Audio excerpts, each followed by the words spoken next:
யோவேல் 1வது அதிகாரம் 4வது வசனம் அழகாக சொல்லுது, பச்சை புழு விட்டதை வெட்டுக்கிளி தின்றது, வெட்டுக்கிளி விட்டதை பச்சை கிளி தின்றது, பச்சை கிளி விட்டதை முசுக்கட்டை பூச்சிகள் தின்றது.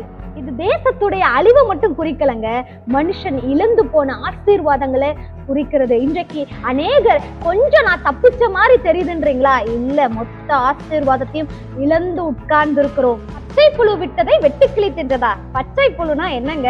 சின்ன பாவம்னு நினைக்கிறது. சின்ன பாவம் தானே, அலட்சியம், கவனக்குறைவு, சின்ன பாவம் தானேன்னு சொல்லி அதை செய்கிறது. கிளினா என்னதுன்னு தெரியுமாங்க?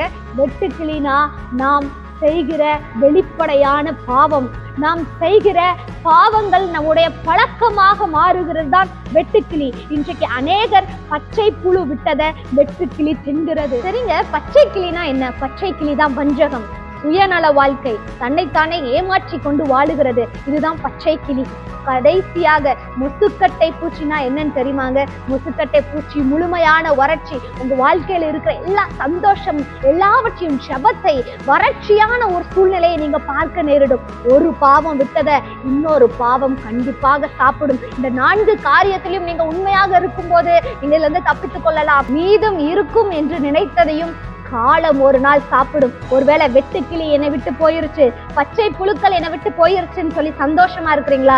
இல்ல, முசுக்கட்டை பூச்சிகள் ஒரு நாள் வந்து சாப்பிடும், காலம் அதை சாப்பிட்டு விடும். இன்றைக்கே நிதானித்து அறிந்து கொள்ளுங்கள். அப்பனா நான் இப்படியே அழிந்து போயிடுவேனா அப்படின்னு சொல்லி கேட்டீங்கன்னா இல்லவே இல்லை. கர்த்தர் நீங்க இழந்த அந்த ஆண்டை நான் திரும்ப உங்களுக்கு நான் அளிப்பேன் என்று வாக்குறுதி கொடுக்கிறார். ஆமென், ஹல்லேலூயா.